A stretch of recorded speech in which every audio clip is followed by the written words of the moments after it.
On this episode, we're going to take a deep dive in with the coach panel in the game. What we're going to talk about is that Tim McManus and Jeremy Fowler report on QB1, aka Jalen Hurts. We have our reactions. Speakeasy has their reactions, and also the Nightcap has their reactions.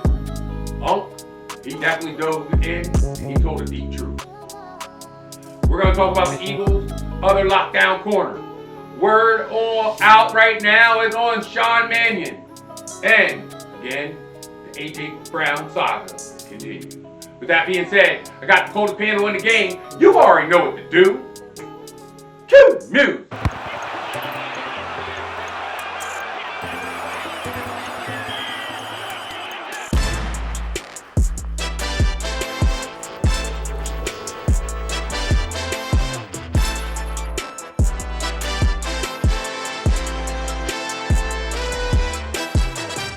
Welcome to the Sky, where we give our epic perspective in imperfect sports world.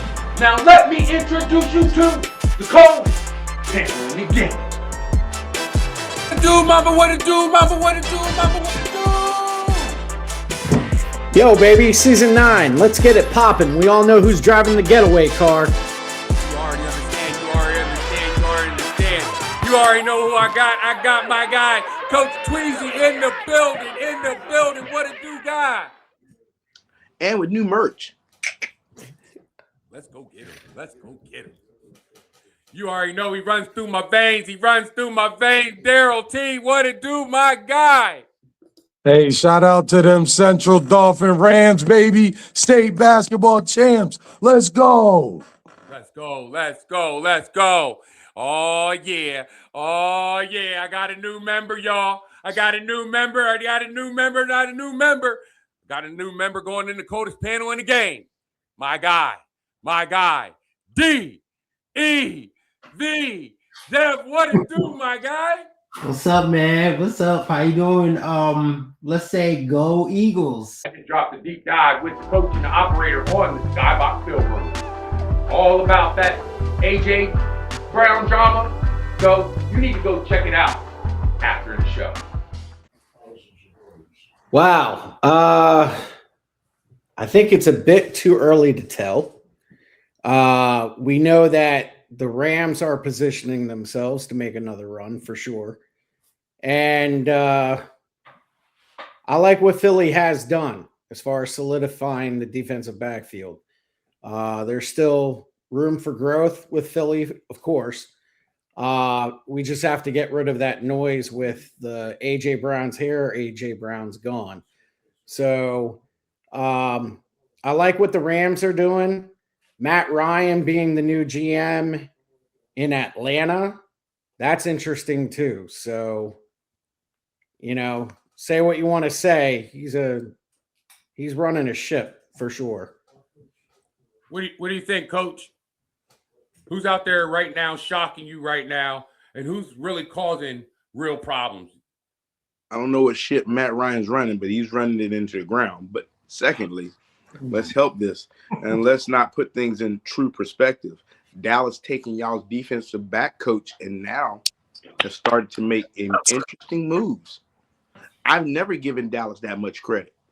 Only thing we need to do now is get rid of Dak, and we might win the Super Bowl. Yeah. Hey, you got to get rid of Jerry first. Yes, sir. That is true. Yeah, Jerry's out there Jerry doing Jones, the same thing he did before. Now he's doing it. Now he's doing it with George Pickens. Telling George Pickens, get rid of your agent. Let us talk. What's your thought about that, Daryl? Oh, I mean, you know what I mean? Whatever happens behind the scenes with the business, it's like I think a lot of people they talk about the business of football, but I don't think people really know the business of football, and not to the level of those behind the closed doors meetings. You know what I mean? Jerry is the 1990s, I could throw money at you type owner, and that's just not the type of owner that is successful nowadays. So he kind of needs to change his strategy. But you know what I mean? I think for the past 5 to 10 years, he's been doing amazing in the draft. And I don't think all those times we lost to the Niners, Romo dropping the ball, Dez not catching it, I don't see any of those having anything to do with Jerry. But that's from the inside looking out. Most people are from the outside looking in. That's true. That's true. I want to know what you guys think. What do you guys think? What team right out there do you think right now is making a massive impact? But some are saying the Philadelphia Eagles. Others are saying the Rams. Some are looking at Dallas might be doing a little something. Yeah. Well, I want to know what you guys think. I want you guys to hit the comment and comment below. Dev. Howie Roseman went out there and just got a 6'4" skyscraper for our secondary. Yeah. Reek Woolen is running a 4.3. Yep. He had 12 career picks. And now he's with the Philadelphia Eagles on a 1-year deal. Yeah. Is Woolen the missing piece to complete this defense? Or is he just a zero corner who's just about to be exposed once they start playing man-to-man against the Philadelphia Eagles? Yeah, no, I don't think he's gonna be much of a problem like he was in Seattle. At least his attitude. But I will say this: he's way better than any corner that we've had last year. He's definitely somebody that's gonna step in there and be a major upgrade. The question is, now he does have, in my opinion, one of the best defensive coordinators in the league. So he's going to utilize him the best way possible. There was a lot of like background noise that was, he wasn't able to grasp what was going on in the playbook. But I believe under, whatchamacallit, Vic Fangio? Yeah, Fangio's defensive scheme and coaching, I think that he's gonna be a lot better than what he was doing in Seattle. So I think he could be a good piece. I agree. I think he could definitely be a good piece. Mamba, if you were opposing quarterback, are you testing Quinyon Mitchell, or are you gonna go test Woolen out there at 6'4", the skyscraper? Yeah. No. Why don't we let Daryl answer that? Oh, no, I'll just say you never test Quinyon. He's the second best corner in the league. I think, first of all, as a quarterback, you got to test every player on the field. That's your job. You got to test every player on the field. You can't just go off reputation. Just ask Richard Sherman. Just ask other corners. Just ask Ronnie Lott. These guys got tested. You have to test. If you don't, they're going to load the box and attack you. You have to test everyone on that field on the defensive side of the ball, period. You got to. Yep. Like you said, you got to test everyone. Who do you guys think? Who do you guys think? Do you go out there? If as an opposing quarterback, do you go out there and think that you're going to escape Quinyon Bay? Or do you think you can go there and think you can climb a 6'4" skyscraper? I want to hear you guys comment. I wonder. Yes. We got a new OC, Sean Minion. Matt LaFleur says he's a genius. Well, Shady thinks opposite. He thinks it's a gamble. All right, let's break this tape into 2 segments. We've given them the fundamentals and the front office strategy. Now we need to talk about the system that actually keeps this whole operation running. You mean the infrastructure. You can't run a championship-level organization on gut feeling and spreadsheets. That's where Aura Skybox Operations comes in. If you're struggling with administrative chaos, you're losing focus on the field. Exactly. It's like having a messy playbook. You need the Aura Skybox suite and AuraApexLLC to automate the noise. It's the elite command center for your business. If you aren't organized in the building, you'll never be disciplined on the grass. Oh my God. I want to know, Deb, what is your thoughts about this new OC? Oh man, so I'm as you know, Mike, I'm an offensive guy, and I like the idea of taking a chance with a young mind, because again, I always look at it from the standpoint of, McVay Shanahan, they had to get their first shot. The thing that I worry about is the turmoil and the inexperience to actually calling plays. That's what is so critical in the NFL. It's a different level of calling plays because defenses are at a whole new level in the NFL. So we'll see. I mean, he's going to be tested. He's going to be tested to see if he's, if he's any good. There's going to be a lot of learning on the job, and Philadelphia is not the place for that to be. I mean, look at the past two inexperienced coordinators that we've had. They were gone in a year. So we'll see. I mean, again, he does come across as a really smart guy. This is the first time too that I've heard, Jalen Hurts say something positive about a coordinator. So that I think is critical. Yeah, I agree. Excuse me. Hey, Mamba, I want to ask you this quick question. If the offense stumbles, whose house is getting egged first? Menions or Sirianni? Howie's. He's the GM. He hired him. The thing is, there was a lot of negativity about Kellen Moore. A lot of people spoke downly about him when he left Dallas, and the guy's got to somehow, some way, think about definitely the atmosphere he's coming into. LaFleur did say positives about his quarterbacks coach. Andy Reid was a quarterbacks coach that came out of Holmgren's system. So, there was something in the interview that sold those coaches, sold the GM, sold the owner on his ability to do whatever. Shady's always going to throw shade at things he doesn't like. So let's see. Let's actually go out there and see. But, if there's going to be any egg thrown, it's going to be at Howie if the season gets off to a slow start. It's going to be Howie's joint's going to be getting it. I want to know what you guys think. I want to know what you guys think about our new OC, Sean Mannion. If it gets rough, it could get rough. But like Dev said, he's in a different ball game at this point. He has not called plays. You can be a genius all you want, but calling plays in the NFL is a whole different monster. I want you guys to comment below. Oh, we got to always talk about this. It seems like we always got to talk about this. Why can't we let it go? But I think it will be let go real soon. Real soon. Within around, I got a date in mind, June 1st. Howie says that AJ is an Eagle for life, but the tape says AJ is frustrated.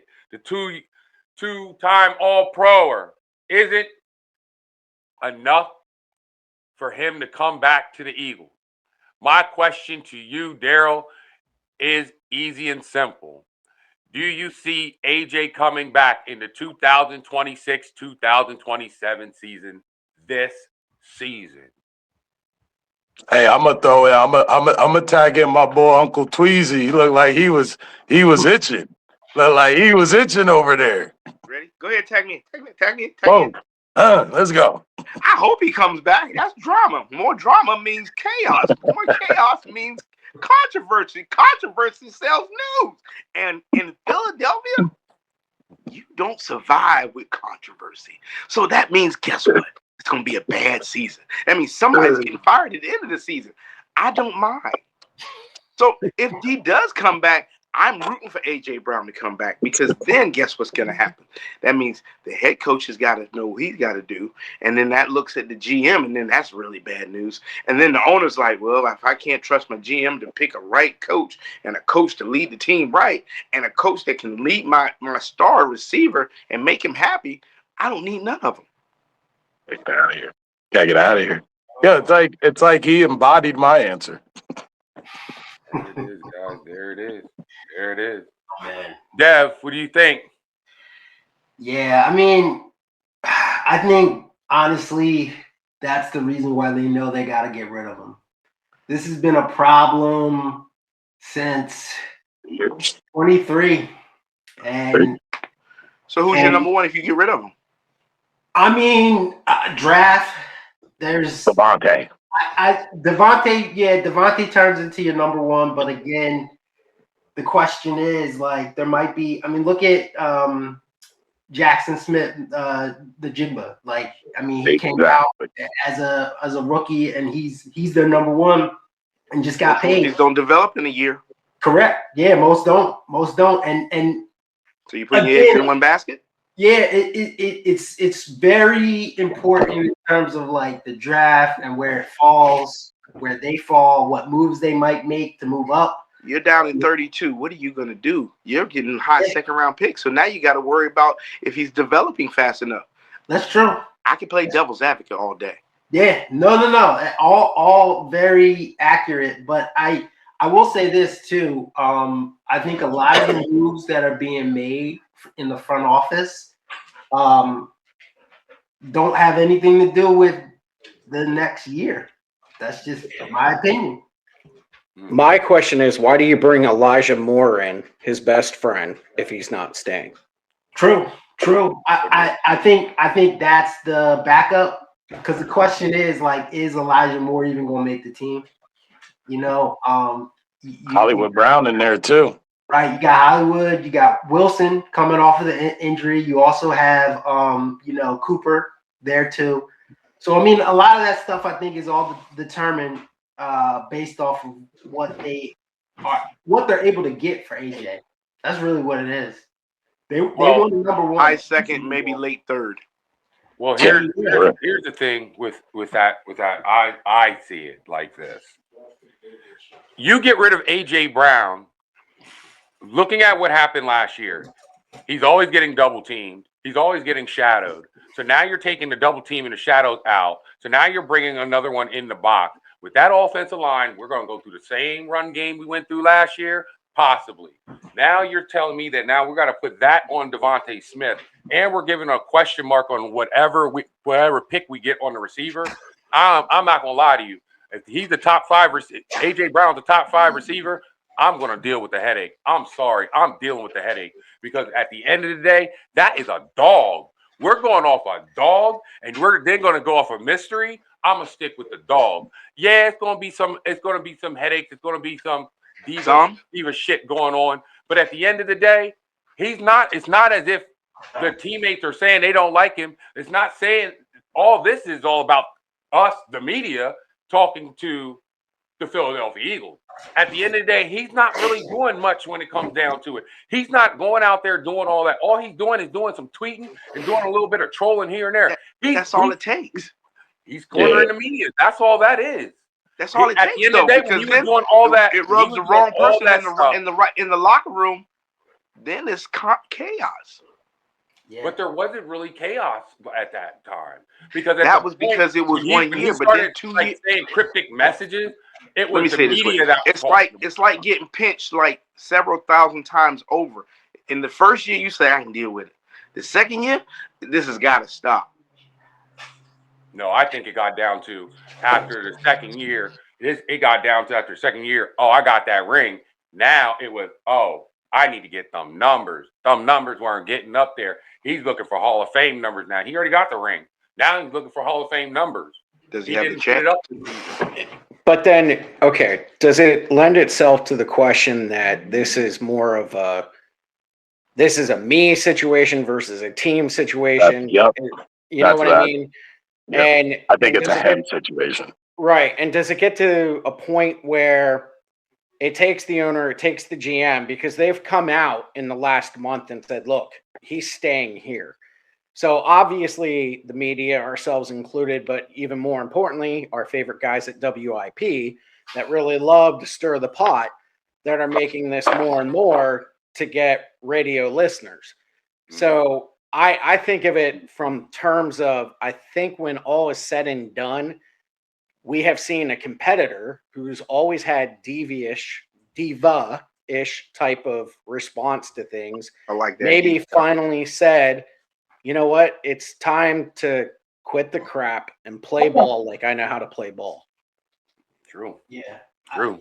Yeah. I have at the end of the day, the saga still continues. What do you guys think about the A.J. Brown saga? What do you think about the A.J. Brown saga? Is it to the point now people are getting tired of it and they will need him to go? Or is it that, you know what? He caught us. He suckered us. He suckered the media. And now all of a sudden we're trying to look into encrypted messages. I want to hear what you guys have to think. Comment below. Lastly, but not least, now Jeremy Fowler and Tim McManus had a report on Jalen Hurts. Oh my God. Oh my God. Oh my. So Jalen Hurts is not the most coachable player per Jeremy Fowler. Damn. According to body language, not always bought in, not the most coachable, and the players notice. Key notes from the Fowler report. Hurts was the person who called 4 verticals on the Eagles' last play of 2026 NFL playoffs. Not Petula. Wanted to avoid playing under center. Reluctant to let it rip at times, particularly against zone coverage. Pushback on changes that would diversify the scheme. Poor body language, not always bought in, diverts from the game plan and changes play calls to the excessive degree. Not the most coachable, teammates notice. According to Fowler, Hurts stands at a crossroads. Despite his immense success, sources says he had a hand in the Eagles' offense becoming calcified and frustrations have grown. Now, I know Eagle fans gonna beat Ocho and I up about this. He ain't make this up. I don't know if y'all know who Jeremy Fowler is. They better know. But if you don't know, it came from that building. Yeah. It always comes from the building. And another thing, I mean, listen, I don't like the nitpicking about, mannerisms and body language, because his body language has always been like that. He's one that doesn't show much passion. He doesn't show much excitement. He doesn't smile much. You see how he does his interviews. Everything is really, really, really serious. That's just who he is. Ocho, hold on. Before you go any further, Ocho. Okay, we take the stoicism. What about the most coachable? What about that? That's a good one. And especially being a quarterback that's had success, being a quarterback that's already won a Super Bowl. I mean, in a way, in order to win and have that kind of consistency that they did have, don't you have to be coachable? In a sense, maybe last year there might have been, okay, you know what? I don't like Petula's system. I don't like what's going on. I want to simplify things, to my liking. When I get plays that come in and it's something that I don't like, I'm gonna change it. So I could probably see maybe this season not being coachable because he's wanting to do things his way. All I'm gonna say is this here. You didn't know this. Nobody know this. Jeremy Fowler is reporting it was Hurts who called the 4 verticals on the Eagles' last play of 2026 in the NFL playoffs, not Petula. Who knew that other than the damn coaches? Yeah, that's it. Other players. So for Jeremy Fowler to get that, because they're gonna beat us up, Joe. You ain't gonna get too much. You ain't gonna get too much pushback. But Ocho and I gonna get pushback. How would this man know that? It always come from in the building, huh? Always. Inside Always. stores. No matter who you are, it's gonna get out. But ain't nobody gonna take the blame though. Y'all know how it go. It's somebody talking to the reporters. All I know is this. Me and Ocho best friends. You the God, it's been reported, I think, that he's one of the godsons that AJ Brown. AJ's kid. How you fall out with that? One of the reasons that I came to Cincinnati to play with Ocho. And now all of a sudden I want to leave Ocho? Even after I won a Super Bowl. Yeah. Been to 2, won 1. Nah, I'm good, cuz. Let me go. So, guys, I want to know what are your thoughts, and you already know what this report is all about. I want to hear your thoughts on that report. Go ahead, guys. Yeah, I think it's just like, bro, like Jalen Hurts doesn't do everything perfect. You know what I mean? Like he has his stumbles, he has his shortcomings, but the one thing that you just can't take away from him is that, you know what I mean, he's a winner. But I think like after a certain period of time, it's, you know what I mean? I think a lot, maybe, and I could be speculating, but people in the locker room are, you know what I mean, maybe tired of the way he moves around, you know what I mean? Maybe they want that, like that dude that galvanizes the team, not the quiet, like I'm gonna think this through, and you know what I mean. I'm gonna get everybody. I'm gonna make the right play.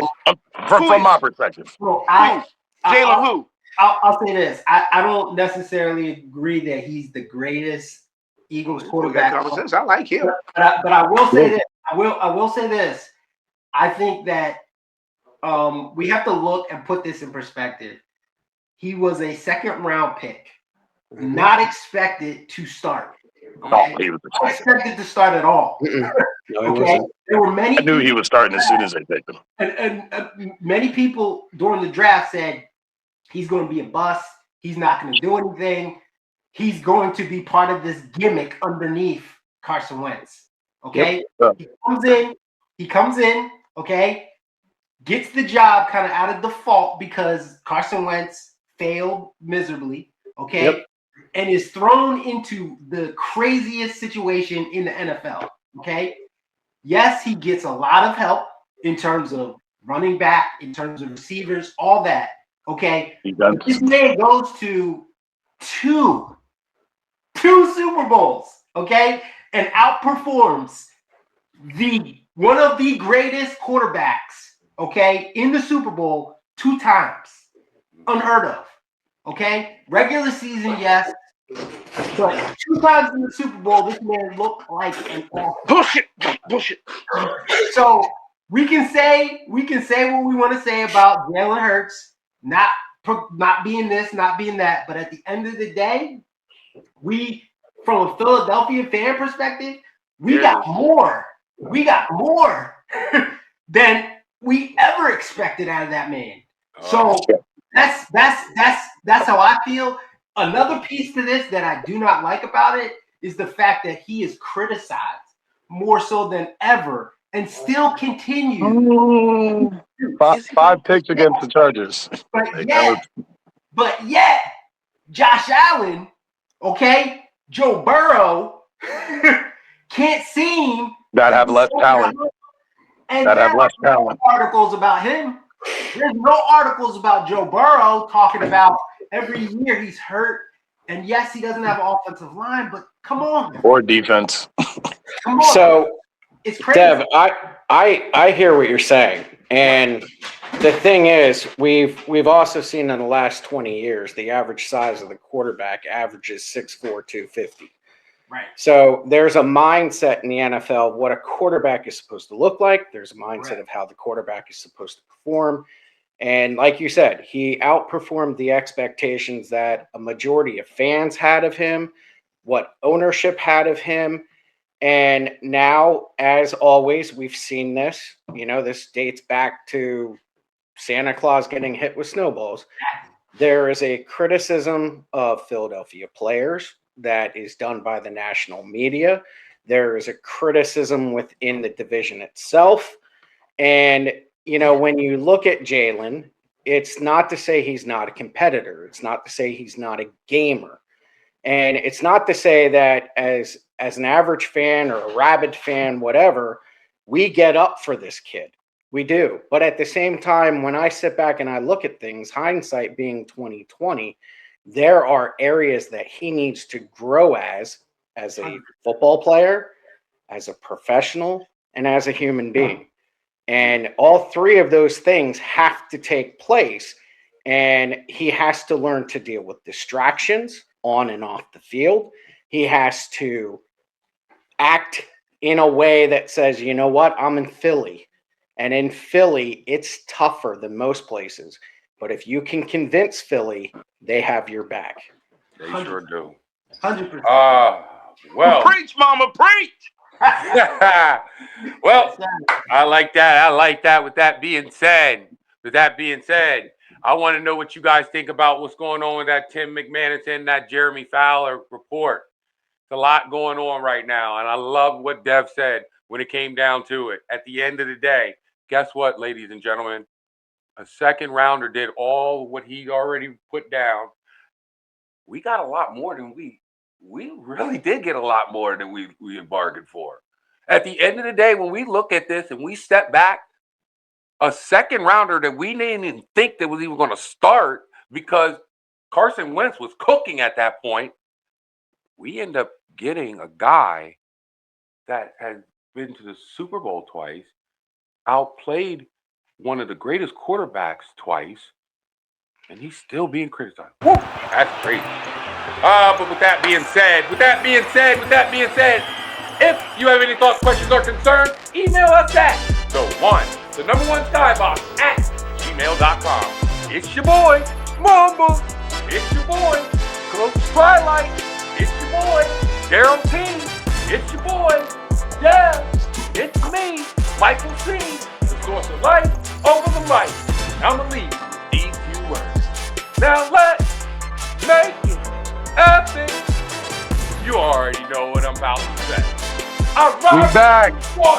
Oh, birds. Oh, birds. Oh, birds.